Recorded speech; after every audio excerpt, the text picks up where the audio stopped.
When we think about cooking sustainably, we really need to focus on where our food is sourced. Locally sourced goods, especially things you can grow yourself, really have a tremendous positive impact on the environment. So we need to be very cognizant of that when we talk about sustainable cooking. We're not going to get into the argument about plant and meat-based diets, but knowing where your food comes from and knowing what sorts of impact it has on the environment is very important to cook sustainably.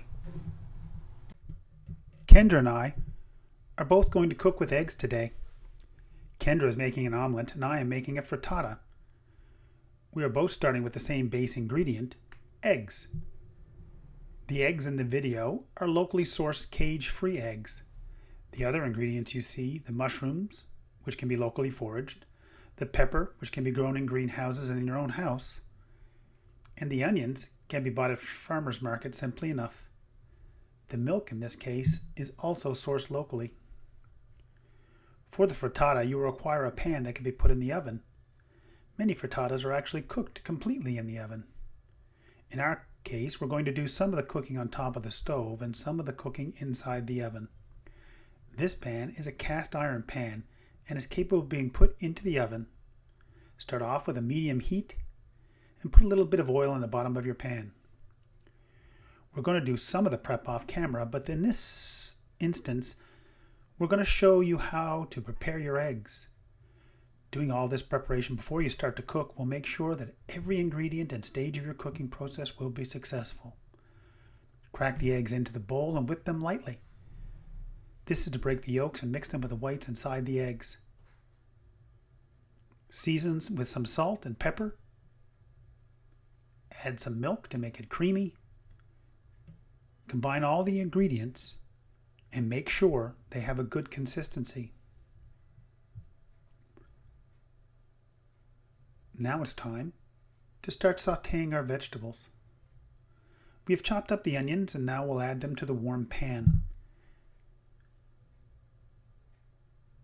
Many chefs will tell you that you shouldn't use a spatula in this way to fry your vegetables, but I find it helps.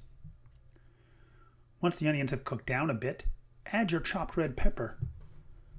Onions are a vegetable that frequently require more cooking time to render them down. The same is true for red pepper to a degree, so we cook the onions for a few minutes first and then add the red peppers.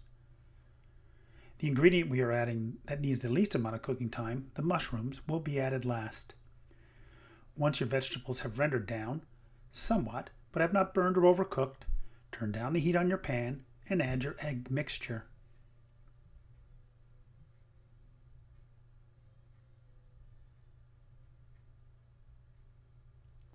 We're going to allow that to cook a little bit on top of the stove while we prepare our cheeses. For this, we're using a sharp cheddar and a local white cheese. There are many local cheeses makers in all of our communities, but if you are particularly adventurous, you can make your own cheese. But that's an episode for another day. Give your pan a little shake to see how done your eggs are. If there's only a little bit of liquid left on top, it is time to add the cheese. Sprinkle the cheese around as uniformly as you can.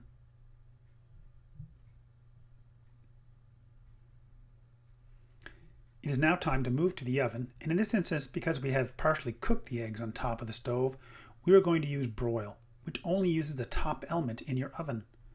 Adjust your oven racks so that the pan will be close to the top.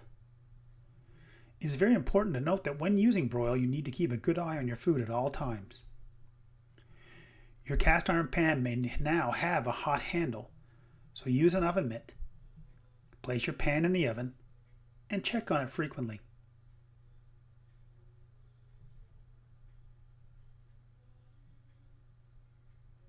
By the magic of movie making, our frittata is now done.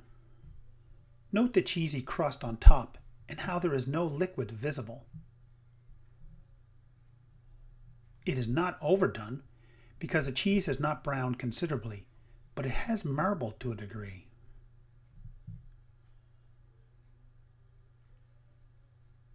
Bon appetit!